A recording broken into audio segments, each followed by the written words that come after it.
9th class निकाल लीजिए अपनी किताब हिंदी में। क्षितिज। क्षितिज में आज हम पाठ पढ़ेंगे श्याम चरण दुबे। श्यामा चरण दुबे निकाल लीजिए। तो बच्चों, श्यामा चरण दुबे का जन्म सन 1922 में मध्य प्रदेश के बुंदेलखंड क्षेत्र में हुआ था।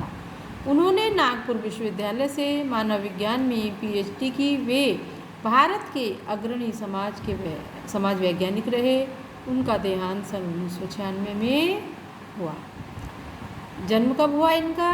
1922 में। कहाँ पर हुआ? मध्य प्रदेश के बुंदेलखंड क्षेत्र में। और इन्होंने शिक्षा कहाँ प्राप्त की? नागपुर विश्वविद्यालय से मानव विज्ञान में इन्होंने पीएचडी की। वे भारत के अग्रणी माने आगे चलने वाले एक समाज वैज्ञानिक थे। इनका देहांत कब हो गया था? 1996 में।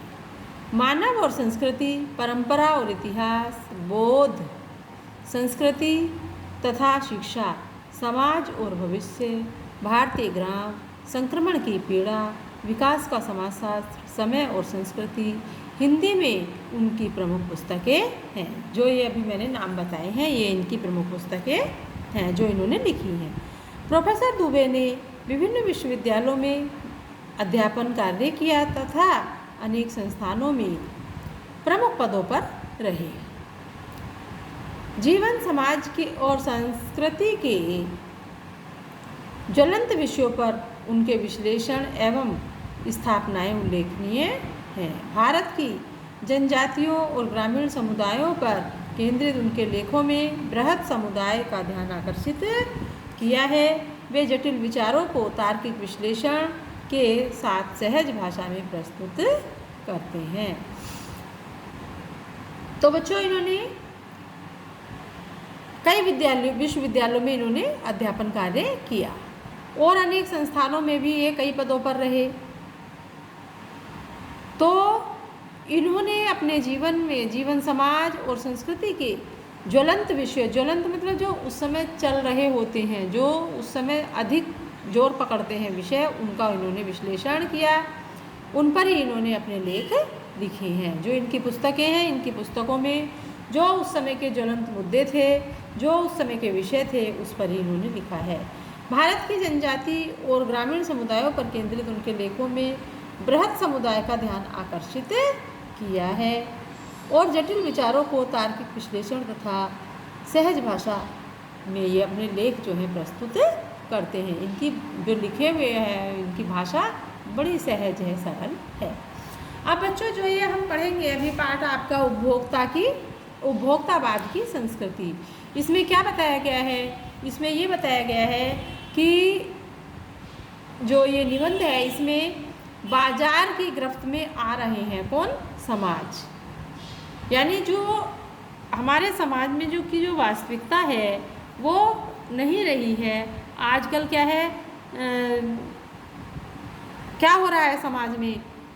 जो ऐड आ रहे हैं, विज्ञापन आ रहे हैं, है ना, उस पर जा रहा है। अपनी वास्तविक स्थिति से हट करके मनुष्य क्या है, बाजार की गिरफ्त में आते जा रहे हैं। लेखक का मानना है कि हम विज्ञापन की चमक धमक के कारण वस्तुओं के पीछे भाग रहे हैं।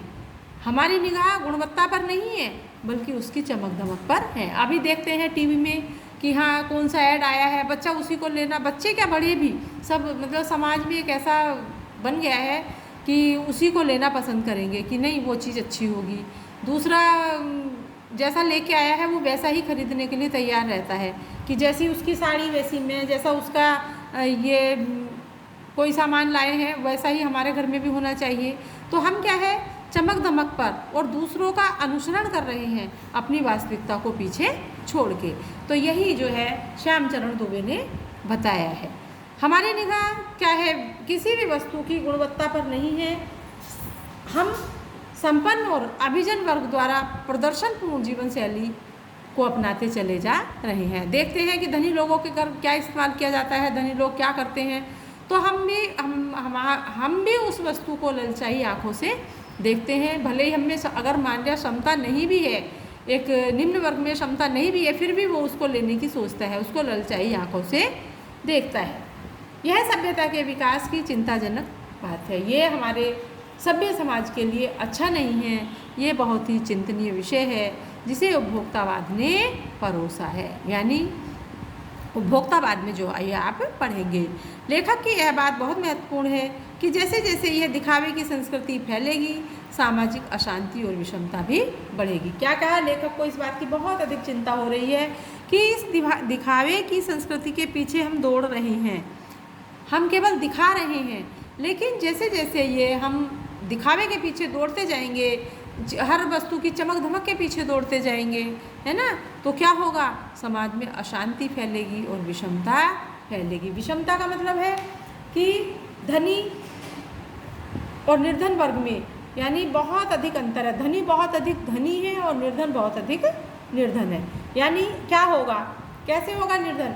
जब धनी वर्ग है तो धनी वर्ग तो उस वस्तु को प्राप्त करेगा, चलो ठीक है, उसके पास पैसा है। लेकिन निर्धन वर्ग जब उसको ललचाई आंखों से देखेगा, उसको पाने की कोशिश करेगा, तो इससे क्या होगा भाई? वो उसको पाने के लिए चोरी करेगा, डकैती डालेगा, किसी को सताएगा, मारेगा, है ना, वो उसको प्राप्त करना चाहेगा। तो इससे क्या है? सामाजिक अशांति होगी। विषमता यानी कि जो गरीब व्यक्ति है वो अपनी हैसियत से ज़्यादा उस वस्तु पर खर्च करेगा, अपनी आर्थिक स्थिति ना देख करके, तो इसमें गरीब और ज़्यादा कमज़ोर होता जाएगा, गरीब होता जाएगा। तो ये क्या है? इस तरह से जो है दिखावे की संस्कृति के पीछे नहीं दौड़ना चाहिए।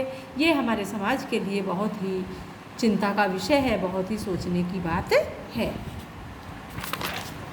तो ये हम पढ़ेंगे इसमें उपभोक्तावाद की संस्कृति, जो ये आपका पाठ आ गया है।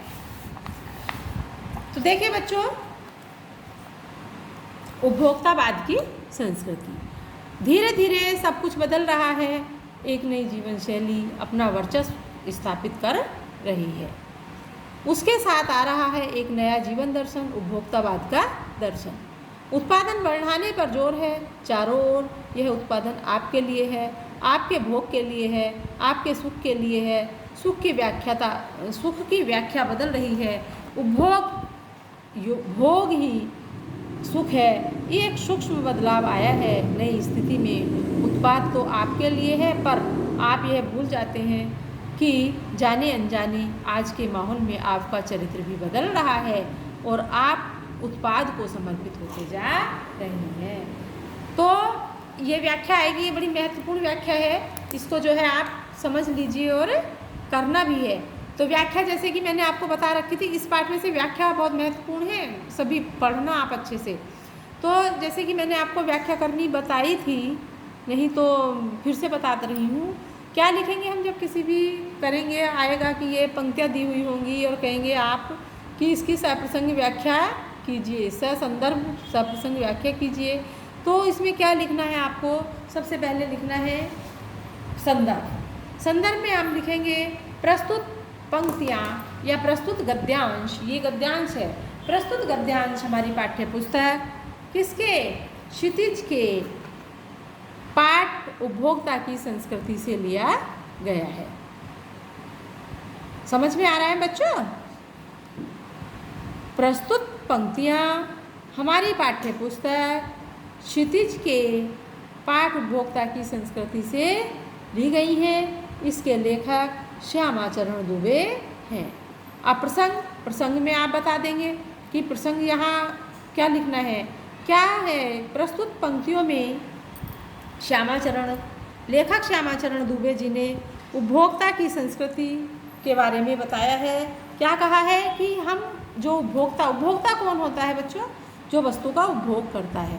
यानी सब कुछ जो है धीरे धीरे बदल रहा है, सब कुछ धीरे धीरे बदल रहा है। हम अपना जो हमारी वास्तविकता है उस पर ध्यान ना दे करके हम क्या है, अनुसरण की नीति पर चल रहे हैं। अपना वर्चस्व होते जा रहे हैं और अनुसरण की नीति पर चल रहे हैं। हम जो नए नए वस्तुएं, नए नए उत्पाद सामने आ रहे हैं। हम उसकी गिरफ्त में, उसके मतलब अधिकार में, उसके चंगुल में फंसते जा रहे हैं। अपनी स्थिति भूल करके हम उसमें फंसते जा रहे हैं। यानी वो वस्तु जो है मनुष्य के लिए है, मनुष्य उन वस्तु के लिए नहीं है। लेकिन आज क्या है, जो उपभोक्ता है, हम उपभोक्ता कौन है, मनुष्य ही तो है, वो उपभोक्ता जो है उन वस्तुओं के प्रति समर्पित होता जा रहा है। यही उन्होंने बताया है। तो अब देखिए धीरे धीरे सब कुछ, अब व्याख्या लिखे हेडिंग डाल करके करेंगे। अब इसकी हम ये पंक्तियाँ जो दे रखी हैं इनकी व्याख्या करेंगे कि लेखक श्यामाचरण दुबे जी कहते हैं कि आज समाज में धीरे धीरे सब कुछ बदल रहा है, सब परिवर्तन हो रहा है। लोग अपनी नई जीवन शैली को अपना रहे हैं और यानी नई जीवन शैली को अपना करके ही अपना वर्चस्व यानी अपना दबदबा बना रहे हैं। उसके साथ आ रहा है एक नया जीवन दर्शन, उपभोक्तावाद का दर्शन, है ना। और उसके साथ साथ ही उपभोक्तावाद का दर्शन आ रहा है कि उपभोक्तावाद यानी उपभोक्ता जो है किसके, वस्तुओं के पीछे दौड़ रहा है।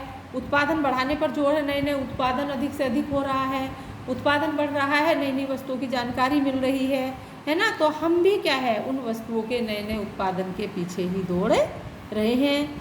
यानी ये सब जो हो रहा है समाज में, बन रहे हैं इतने नए नए उत्पाद तैयार हो रहे हैं, ये किसके लिए है, हमारे लिए, किसके उपभोग के लिए है, उपभोक्ता के लिए। लेकिन उपभोक्ता इनके पीछे दौड़ रहा है। उपभोक्ता के लिए ये है, ठीक है, लेकिन ये उपभोक्ता के लिए नहीं आ रहे हैं, उपभोक्ता इनके पीछे दौड़ रहा है। जैसे जैसे नई नई वस्तुओं की जानकारी मिलती है तो लग रहा है कि शायद सबसे बड़ा सुख इसी में है, और कुछ भी हो जाए मनुष्य उसको पाने के लिए तैयार रहता है ना। तो ये सब वस्तुएं क्या है, मनुष्य के सुख के लिए होती हैं, जबकि मनुष्य के सुख के लिए वस्तुएं होती हैं, वस्तुओं के सुख के लिए मनुष्य नहीं होता। लेकिन आज क्या है, उपभोक्ता बहुत अधिक तीव्र गति से इनके पीछे दौड़ रहा है। नए नए ऐड देख करके, नए नए प्रचार देख करके जो है इनके पीछे दौड़ रहे हैं। एक सूक्ष्म बदलाव आया है नई स्थिति में। उत्पाद अगर आपके लिए है, पर आप ये भूल गए कि जाने अनजाने माहौल में आपका चरित्र भी बदल रहा है। यानी ये हम इसके पीछे वस्तुओं के दौड़ तो रहे हैं, लेकिन हमें ये पता नहीं है, व्यक्ति ये भूल रहा है कि ये किसके लिए बनी है, मनुष्य के लिए बनी है, और मनुष्य ही इसके पीछे दौड़ रहा है। जब कोई इसको तुम्हारे पीछे आना चाहिए, इससे क्या है, तुम अपनी चरित्र में गिर रहे हो, बदल रहे हो। यानी हम उत्पाद के लिए समर्पित होते जा रहे हैं, उसी की गिरफ्त में आते जा रहे हैं। फिर इस तरह आपको व्याख्या करनी है। तो दूसरा है, विलासिता की सामग्रियों से बाजार भरा पड़ा है, जो आपको लुभाने का जी तोड़ कोशिश में निरंतर लगे रहते हैं। दैनिक जीवन में काम आने वाली वस्तुओं को भी लीजिए, टूथपेस्ट लीजिए, यह दांतों का मोती जैसा चमकीला बनाता है और यह मुंह की दुर्गंध हटाता है, यह मसूड़ों को मजबूत करता है और यह पूर्ण सुरक्षा देता है। वह सब करके, जो इसमें मिसप्रिंट हो रहा है, देख लेना अपनी पुस्तक में, अलग अलग करते हैं। किसी पेस्ट का मैजिक फॉर्मूला है, कोई बबूल या नीम के गुणों से भरपूर है, कोई ऋषि मुनियों द्वारा स्वीकृत तथा मान्य वनस्पति और खनिज तत्वों के मिश्रण से बना है। जो चाहे चुन लीजिए। यदि पेस्ट अच्छा है तो ब्रश भी अच्छा होना चाहिए। आकार, रंग, बनावट, पहुँच, सफाई की क्षमता अलग अलग एक से बढ़कर एक आपको बाज़ार में मिल जाएंगी, है ना। मुंह की दुर्गंध से बचने के लिए माउथ वॉश भी चाहिए। सूची और भी लंबी हो सकती है, पर इतनी चीज़ों का ही बिल काफ़ी बड़ा हो जाएगा, क्योंकि आप शायद बहुविज्ञापित जैसी कीमती ब्रांड खरीदना ही पसंद करें। सौंदर्य प्रसाधन की भीड़ में तो चमत्कृत कर देने वाली है। तो क्या है, आजकल का जो बाज़ार है, इतने अधिक उत्पाद आ रहे हैं बाज़ार में, यानी कि तुम गिनते गिनते भूल जाओगे, तुम ये भूल जाओगे कि तुमको खरीदना क्या था और क्या तुमने खरीद लिया, क्या ले। वहाँ जा कर के ऐसे चौंक जाते हो मार्केट में, बाज़ार में। तो इन ये सब क्या है, विलासिता की सामग्री, विलासिता जो इसकी हमें बहुत अधिक आवश्यकता नहीं है, लेकिन हम उस पर खर्च कर देते हैं। तो ऐसी विलासिता की सामग्रियों से बाजार भरा पड़ा है ना, जो क्या करते हैं, तुमको लुभा रहे हैं, उपभोक्ता को लुभा रहे हैं। और उपभोक्ता क्या है, इतना लालची हो जाता है, उसको प्राप्त करने के लिए इतना व्याकुल हो जाता है कि उसको प्राप्त करने के लिए निरंतर लगा रहता है। दैनिक जीवन में काम आने वाली बहुत सारी वस्तुएं हैं, जैसे टूथपेस्ट लीजिए। अब टूथपेस्ट के आप देखते हो टीवी वगैरह में कितने सारे तुमको ऐड मिल जाएंगे। कोई आता है लाल दंत मंजन, कोई बबूल का है, कोई कोलगेट है ना, कोई पेप्सोडेंट है, अलग अलग इनके आते हैं, सबकी अलग अलग विशेषता होती हैं। अब जैसे कि देख लीजिए टूथपेस्ट, यह दांतों को मोती जैसा चमकीला बनाता है, आता है ना लिखा हुआ, बोल ऐड देखते हो सब काहे में। यह मुंह की दुर्गंध हटाता है, मसूड़ों को मजबूत बनाता है, पूर्ण सुरक्षा देता है। तो उसको आपको लेने के लिए, उसको देख करके जब ऐड देखोगे तो उसका लेने का मन करेगा कि चलो वही ले ले। फिर दूसरा वाला आ जाता है कोलगेट है, उसका अलग ऐड आता है तो उसको लेने का मन करता है ना। कोई बबूल नीम के गुणों से भरपूर है, दूसरा आता है बबूल नीम के गुणों से भरपूर है। कोई ऋषि मुनियों द्वारा स्वीकृत तथा मान्य वनस्पति और खनिजों के मिश्रण, खनिज तत्वों के मिश्रण से बना है। इस प्रकार से बच्चों तुम्हारे सामने लुभावने अनेक प्रकार के जो है प्रचार आते रहते हैं, विज्ञापन मिलते रहते हैं तुम्हें। तो चुनना किसको है? उपभोक्ता को। तुम उसमें से जो चाहो वो चुन लो, है ना। तो अभी क्या देखेंगे, पेस्ट अच्छा है मान लीजिए, तो उसका क्या है, फिर उसके लिए माउथ वॉश भी चाहिए, है ना। पेस्ट करने के लिए पहले तो ब्रश ही चाहिए। ब्रश कैसा होना चाहिए, ब्रश की क्वालिटी, उसका रंग कैसा है, आकार कैसा है, बनावट कैसी है, सफाई की पूरी क्षमता रखता है नहीं, अलग अलग अंगों, शरीर, दांतों के अलग अलग भागों से मैल निकालता है कि नहीं, है ना। इस तरह से इसका ब्रश का भी ऐड है। फिर माउथ वॉश आ जाता है, माउथ वॉश भी। तो इस प्रकार से बहुत बहुत बड़े बड़े विज्ञापन तुमको मिलते हैं और कीमती ब्रांड ही आप खरीदना पसंद करेंगे। जब इन सब की जानकारी होगी फिर ये देखेंगे ये कौन सी अच्छी ब्रांड कौन सी है ना, तो उसका लेंगे। तो इस प्रकार से जो है हम एक मतलब उसकी तरफ आकर्षित होते जा रहे हैं, उसकी तरफ, यानी ये वस्तुएं जो है अपनी ओर लुभाती जा रही हैं। सौंदर्य प्रसाधन की बहुत सारी वस्तुएं बाजार में मिलती हैं, है ना। हर समय, हर महीने नए नए उत्पाद आते हैं, जुड़ते रहते हैं। साबुन को ही देख लीजिए, हल्की खुशबू है, दूसरे में तेज़ खुशबू है, दिन भर आपके शरीर को तरोताज़ा रखता है, दूसरा पसीना रोकता है, तीसरा जर्म से आपकी रक्षा करता है। यह लीजिए सिने स्टोर्स के सौंदर्य का रहस्य। उनका मनपसंद साबुन, सच्चाई का अर्थ समझना चाहते हैं, यह लीजिए। शरीर को पवित्र रखना चाहते हैं तो ये लीजिए। शुद्ध गंगा जल से बनी साबुन है। तो साबुन के भी इस प्रकार से कितने सारे ऐड जो हैं, कितना विज्ञापन, कितने प्रचार जो है तुमको मिलते रहते हैं। और उनको देख करके अभी ये है तो चलो दूसरी बार ये वाला लेंगे, है ना। हम एक पर टिके हुए नहीं रहते। तो इस प्रकार से हम क्या है उसकी गिरफ्त में आते जा रहे हैं, किसके, वस्तुओं की, उत्पाद की।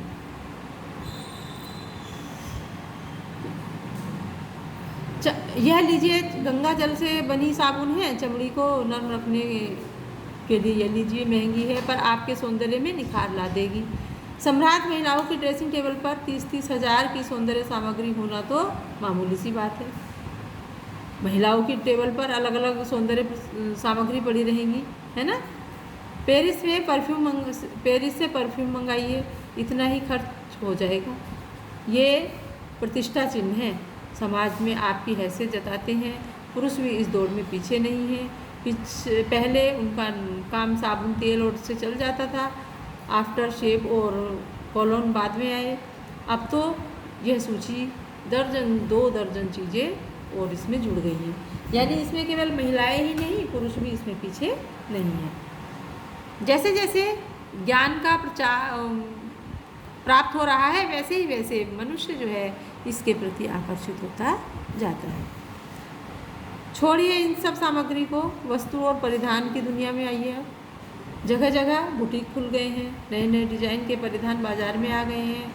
ये ट्रेंडी है और महंगे भी।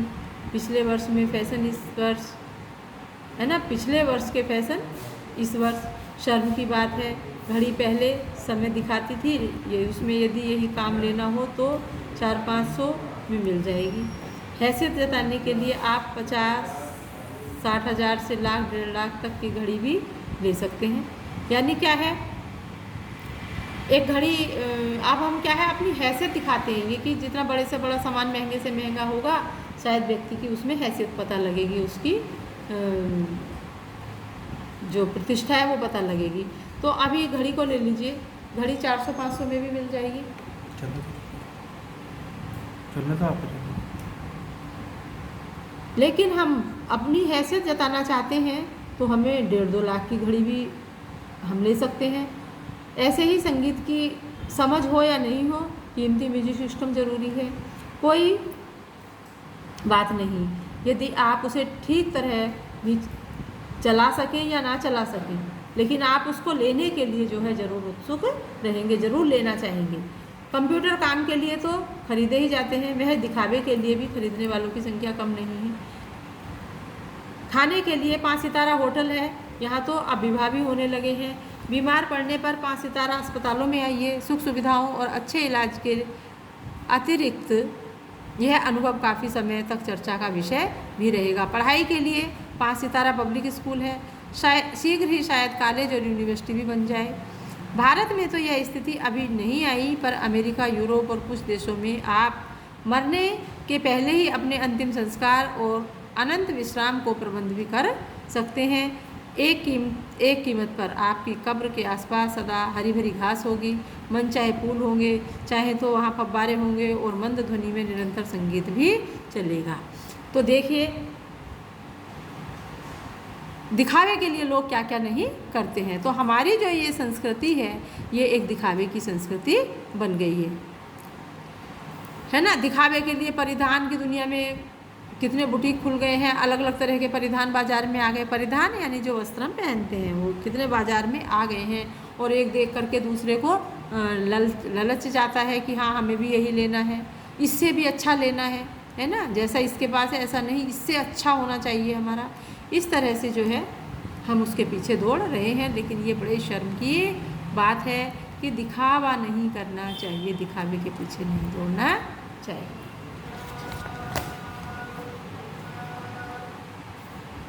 यहाँ तक कि क्या होता है कि मृत्यु के पश्चात यानी क्या होना है अंतिम संस्कार में, उसका भी जो है पहले से ही तैयारियां हो रही हैं।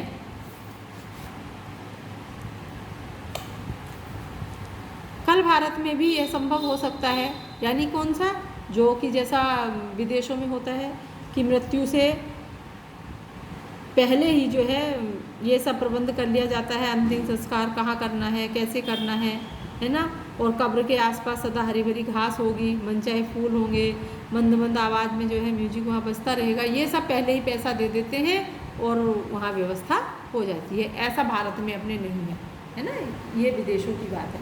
लेकिन हो सकता है भारत में भी कल हो जाए, बाद में संभव हो जाए। अमेरिका में आज जो हो रहा है कल वह भारत में भी आ सकता है।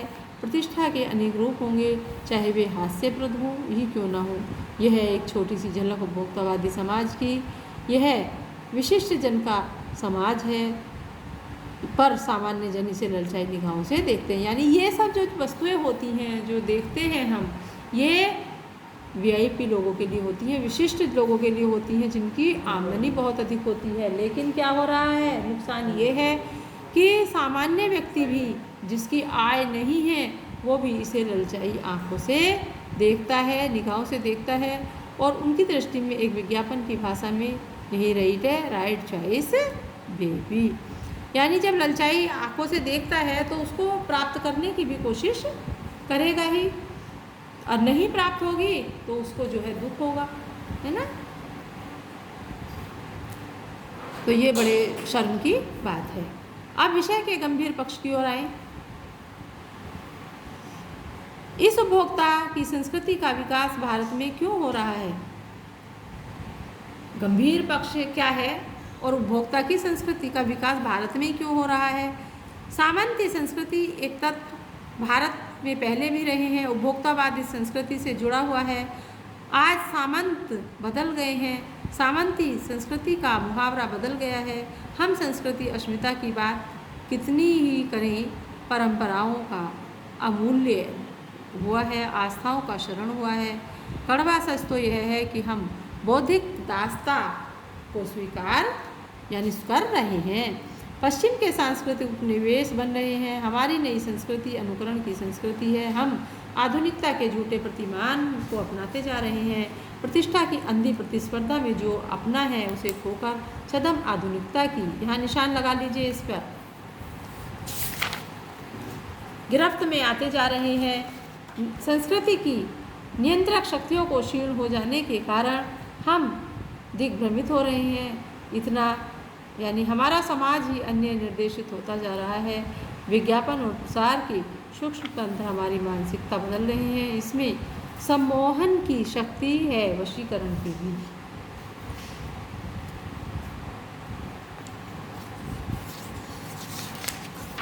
तो क्या है, यानी हम क्या कर रहे हैं, लेखक कहते हैं कि हम अस्मिता की बात कितनी ही करें, यानी परंपराएं जो चली आ रही थी उसका हम अवमूल्यन कर रहे हैं, अर्थात हम उनको भूलते जा रहे हैं। हम उसके पीछे नहीं चल रहे जो हमारी पहले से परंपरा हुआ करती थी। हम क्या है, दिखावे की संस्कृति के पीछे दौड़ रहे हैं। बेकार की जो संस्कृति है, बेकार की जो चल रहा है ना, वो उसके पीछे हम दौड़ रहे हैं। इससे क्या है, परंपराओं का अवमूल्यन हुआ, यानी परंपराओं की जो हमारा मूल्य था वो कम हो गया है, और हम आस्थाएं जो है और उत्पन्न हो गई है उसको प्राप्त करने के लिए।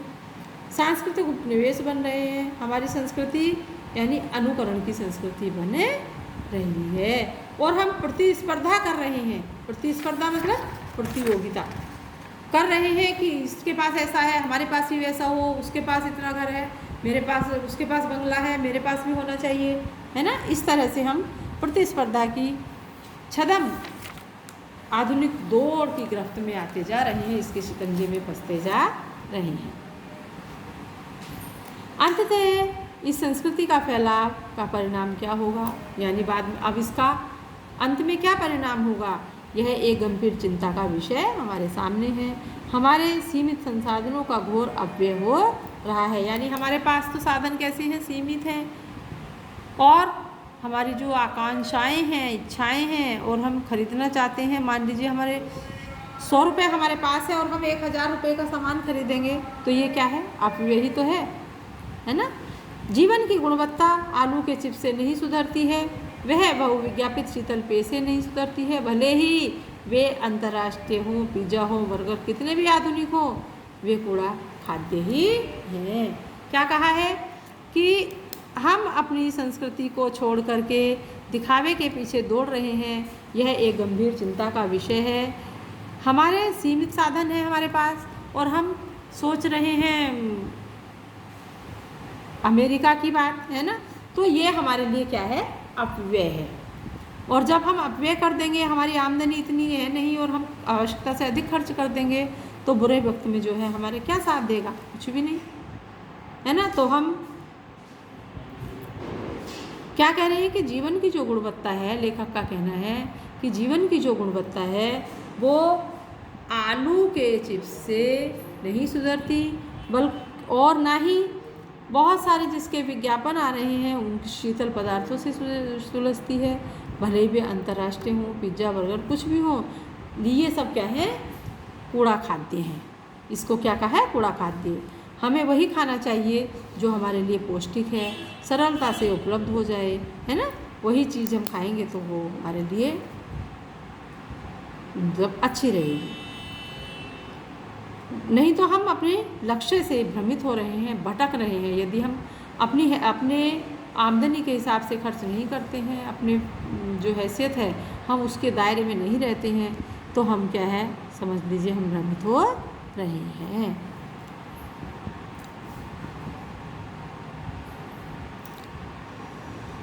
समाज के सभी वर्गों की दूरी बढ़ रही है, सामाजिक सरोकारों में कमी आ रही है, जीवन स्तर का यह बढ़ता अंतर आक्रोश अशांति को जन्म दे रहा है। जैसे जैसे दिखावे की संस्कृति फैलेगी, सामाजिक अशांति भी बढ़ेगी। हमारी संस्कृति अस्मिता और हास्य का तो हो ही नहीं, तो हो ही रहा है। हम लक्ष्य भ्रम से पीड़ित हैं, अपने लक्ष्य से यानी भटक रहे हैं, विकास के विराट उद्देश्य के पीछे पीछे हट रहे हैं। जो हमारा उद्देश्य था, विराट उद्देश्य के जो लक्ष्य था उससे पीछे हट रहे हैं। हम झूठी तुष्टि और तत्कालिक लक्ष्यों का पीछा कर रहे हैं, मर्यादाएं टूट रही हैं, नैतिक मानदंड ढीले पड़ रहे हैं, व्यक्ति केंद्रता बढ़ रही है, स्वार्थ परमार्थ पर हावी हो रहा है, भोग की आकांक्षाएं आसमान को छू रही हैं, किंतु बिंदु पर रुकेगी यह दौड़। यानी किस बिंदु पर जाकर के ये दौड़ रुकेगी, कोई कुछ कहा नहीं जा सकता। गांधी जी ने कहा कि हम स्वस्थ आधुनिक प्रभावों के लिए आपके खिड़की दरवाजे के लिए अपने खिड़की दरवाजे खुले पर अपनी बुनियाद पर कायम रहे। उपभोक्ता संस्कृति हमारी सामाजिक नींव को ही हिला रही है। यह एक बड़ा खतरा है, भविष्य के लिए यह एक बड़ी चुनौती है। तो बच्चों, ये आपका पाठ पूरा हो गया है। आप इसके क्वेश्चन आंसर स्वयं कर लेना। नहीं समझ में आए तो अब बुलाया है आपको, शायद कौन सा दिन दिया है, बुधवार का। तो आप स्कूल में आइए, अपना जो काम आपको करा दिया गया है वो सारा काम अपनी फेयर कॉपी में उतार करके कॉपी ले आइए, जो भी काम कराया है जिस विषय में भी, और यहाँ से कॉपी चेक करा करके ले जाइएगा। तो ये चैप्टर आपका पूरा हो गया है बच्चों। अब आप स्वयं पढ़ें, इसको एक बार पढ़ लीजिए।